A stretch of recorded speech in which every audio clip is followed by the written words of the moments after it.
Hello my band crew and welcome back to the channel. Today's video is actually going to be a reply video. It's replying to everyone in my comment section, everyone on Reddit, everyone on the internet that says Crash Bandicoot 4 can't possibly be a midquel because Dingodile is good now. I'm going to debunk that and explain how that's flawed logic. If this is your first time coming to the channel, I release Crash Bandicoot content every weekend.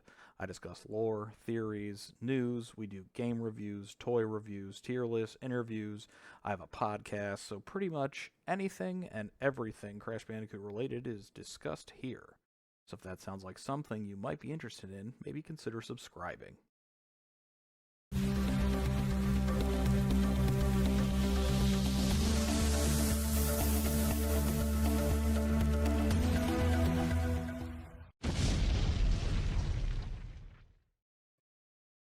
Dingodile has appeared in 10 canon games in the series. I did not include games such as the Insane Trilogy or Nitro Fuel because they are essentially the exact same game, just remade. So, Dingodile being evil in Crash Bandicoot Warped, and then being evil again in Crash Bandicoot the Insane Trilogy, would not be two appearances of him being on Cortex's side. So we have these 10 appearances. I did not include Crash Blast, which is a one-off mini-game that you get from connecting your Game Boy Advance to your GameCube.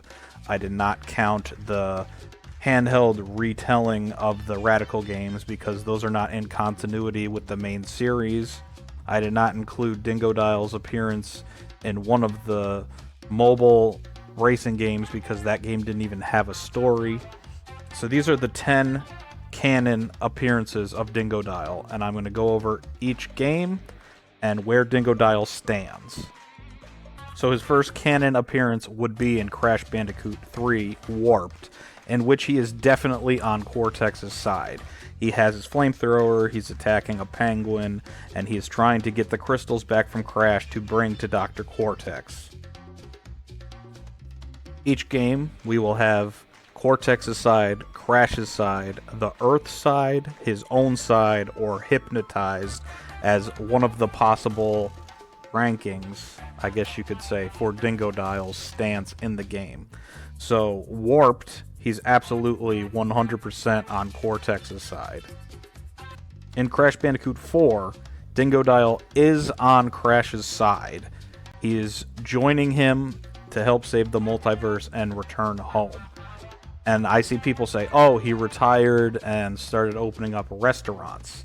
So this is where I find a big issue with everybody's stance on that. I'm going to play Dingodile's epilogue for you from Crash Bandicoot 4 right now. To become the first name in chain fast casual dining. They closed overnight with officials citing record health code violations. The original location remains open during its condemnation. So, yes, he did open new diners, but as you can see, there's bat meat and bat wings in this one, and this guy's throwing up his burger, or he's choking on something, and this restaurant was quickly shut down. They said the only diner that remains is the original location, which plays really well into this. Dingo's Diner original location happened to be in Crash Bandicoot Warped. So the game that preceded Crash Bandicoot 4, Dingo's Diner, was here. And if you did play Crash Team Racing, you will see that the original diner remains open. Dingo's Diner is in Dingo Canyon on Crash Team Racing, which chronologically comes out after Crash Bandicoot 4. So the epilogue of Crash Bandicoot 4 saying that he shut down his diners, but the original one still remains open, is true in the overall continuity of the series. So yes, he was good in Crash Bandicoot 4. He opened up the diner went out of business, and then we go into Crash Team Rumble, which Dingodile is on his own side. Dingodile is just taking part in the Wumpa Harvest, and he's collecting Wumpa fruit to better himself to win for himself. So no matter whose team he's on, he's just playing for himself. Dingodile is not on Crash's side, nor is he on Cortex's side. So coming off of Crash Bandicoot 4, Dingodile is still kind of ambiguous to whether he's good or evil. He was only evil. I keep saying evil. It's just simpler to say than Cortex's side. He only really worked for Cortex one time thus far. He worked for Cortex, then he was on Crash's side, now he's on his own side, and then that brings us into Crash Team Racing. In Crash Team Racing, Dingodile worked for Dingodile. He was on his own side. However, having said that, the reason he is fighting is to save the planet. So yes, he comes into contact with you in the races and he's going against you, but he's not doing it because he's on Cortex's side. He's doing it because he's trying to save the planet from nitrous oxide. So chronologically, we're only at his 4th appearance, and he's been all over the place on the map. He was on Cortex's side, Crash's side, his own side, and then Planet Earth's side, which brings us to Crash Bash. Clearly it's a retcon that it works out this way, but Crash Bash happens after CTR, and Aku Aku is the one who gets to choose 2 of Cortex's minions to bring to his side. And now that we know that Dingodile worked with Crash, he was only with Cortex once, he helped save the planet in CTR. It makes perfect sense that Aku Aku would have picked Dingodile to be on the hero's side. So we're halfway through Dingodile's appearances, and he's only truly been a bad guy in one game. So everyone's saying, oh, well, it wouldn't make sense for Dingodile to just jump back into evil.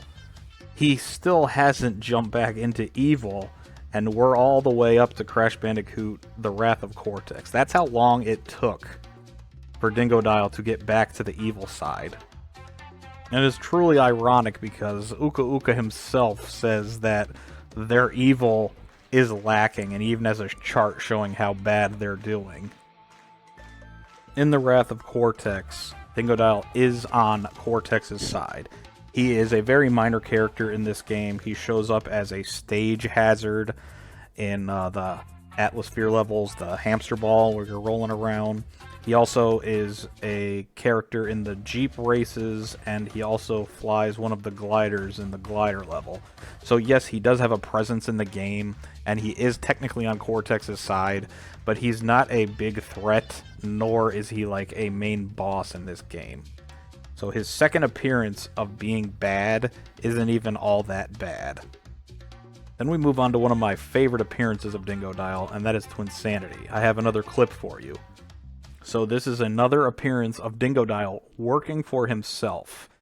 He was just working with Cortex in the previous game, but now he has no ties to him. He's not loyal to him. He does what he wants, what serves him at the time being.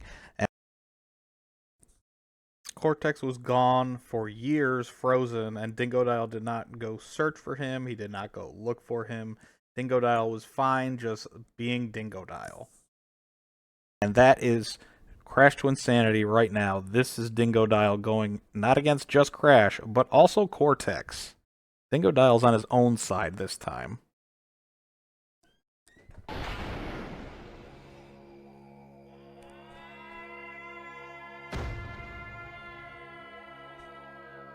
Cozy, ain't it? Rumour is you 2 chumps have got your mitts in some treasure. And I want a piece of that pie. I have no idea what you just said.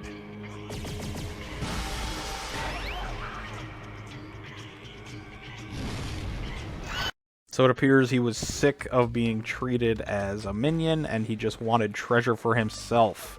So he goes to his own side in this game. Which brings us to Crash the Huge Adventure.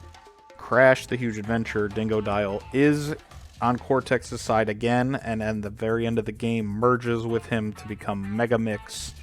However, after you defeat him, he splits apart in the capsule and floats off into space. So he is evil. He is on Cortex's side in Crash Bandicoot The Huge Adventure. His next appearance would be in Crash Bandicoot Nitro Kart. Crash Nitro Kart. And he gets hypnotized by Dr. Entrance. So he's not on Crash's side, he's not on Cortex's side, he's actually on Entrance's side this time. But we can't really say that he's on Entrance's side because he's hypnotized. At the very least, even if he was not hypnotized, I think this would fall in line with CTR, and he would be the same. He would be fighting for Earth.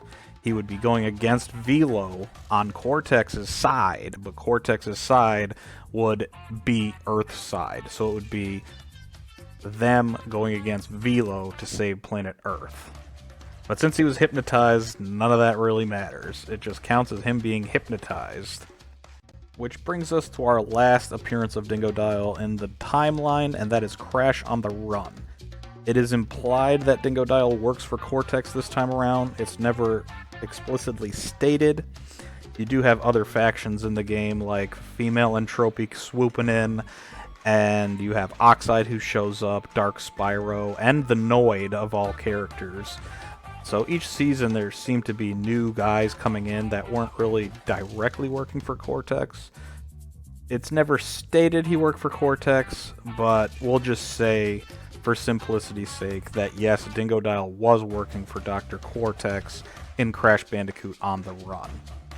So now we have all of the appearances of Dingodile, and why I believe people saying, oh, Dingodile isn't evil anymore, so it doesn't make sense, doesn't really fly, because Dingodile's all over the place when it comes to his appearances in the series. Out of his 10 appearances, only 4 of them he was working for Cortex.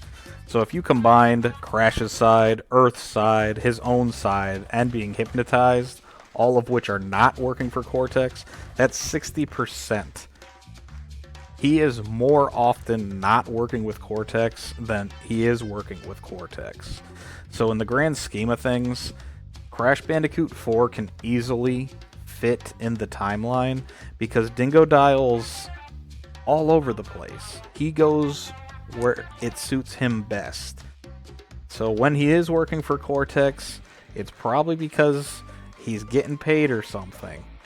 Dingodile, he does what he does for himself, not because of Cortex.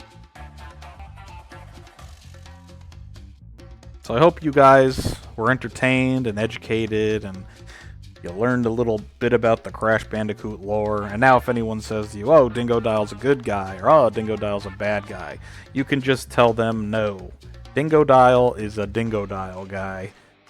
He does what he wants. I hope you enjoyed the video, and we will catch you in the next one. Take care.